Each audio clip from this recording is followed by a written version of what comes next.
Մայիսի 4-ին Հանրապետության հրապարակում փուչիկների պայթյունի հետևանքով այրվածքներ ստացածներին է այցելել Գերմանիայից ժամանած այրվածքաբան Ադրիան Դայգլերը, ով զննել է հիվանդներին եւ գնահատել նրանց վիճակը։ Դայգլերը Հայաստանում կմնա 2 օր եւ բոլոր տուժածներին կզննի, իսկ վերջում հայ բժիշկների հետ կքննարկի հետագա բուժման մեթոդները։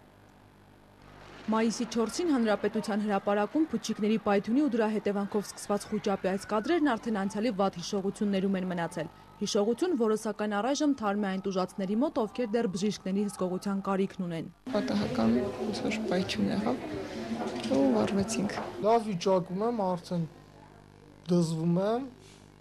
օգնությունը, բուժօգնությունը, ամեն ինչ անում են, վիրակապում են, դեղորայք։ Իմ ձեռքերն է երկրորդ աստիճանի այրվել, բժիշկները ասում են, որ չի մնա, բայց վախ կա, որ սպին կմնա տեղը։ Վախը, որ Գոհար Ստեփանյանն ունի, գրեթե բոլոր տուժածներին է բնորոշ, մինչդեռ Հայաստանի նախագահի հանձնարարականով կիրառվելու են հնարավոր բոլոր միջոցները, հետևանքներն ամբողջությամբ վերացնելու եւ սպիների առկայությունը բացառելու համար։ Գերմանիայի Հեյդելբերգ քաղաքի համալսարանական կլինիկայի պլաստիկ, վերականգնողական վիրաբուժության եւ այրվածքների կենտրոնի պրոֆեսոր Ադրիան Դայգլերը այցովել հենց պայմանավորված այրվածքաբանության կենտրոնում մարդկանց այնպիսի հոսքը, ինչպիսին մայիսի 4-ին եւ դրան հաջորդող մի քանի օրերի ընթացքում էր։ Ընտրեցինք, որ նա գա Երևան, այցելի բոլոր հիվանդներին, այսօր կլինի համայց, կտեսնեն բոլոր հիվանդներին, գնահատի նրանց իրավիճակը, կատարի ուրեմն վիրակապությունները եւ անհրաժեշտ բոլոր բժշկական միջամտություններն ու միջոցառումները։ Եվ մեր բժիշկների հետ համատեղ նա կպլանավորի մեր հիվանդների հետագա բուժումը եւ վարման կարգը։ Մայիսի 4-ին 154 քաղաքացի, այդ թվում նաեւ երեխաներ հիվանդանոց տեղափոխվեցին։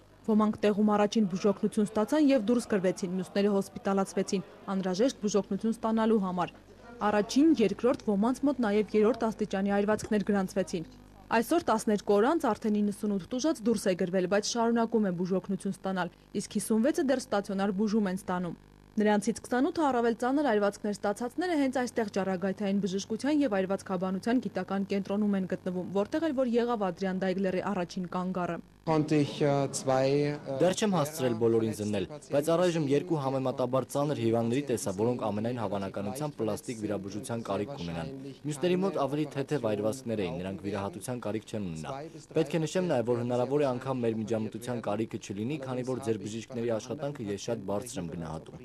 Ամեն դեպքում մենք պատրաստ ենք մեր օգնությունը ցույց տալ։ 2 օր հետո միայն, երբ գերմանացի այրվածքաբանի կողմից բուժզննում կանցնեն բոլոր 154 տուժածները, պարզ կդառնա վիրահատման միջամտության կարիք ունեցողների թիվն ու գերմանացի բժիշկների միջամտության անհրաժեշտության չափը։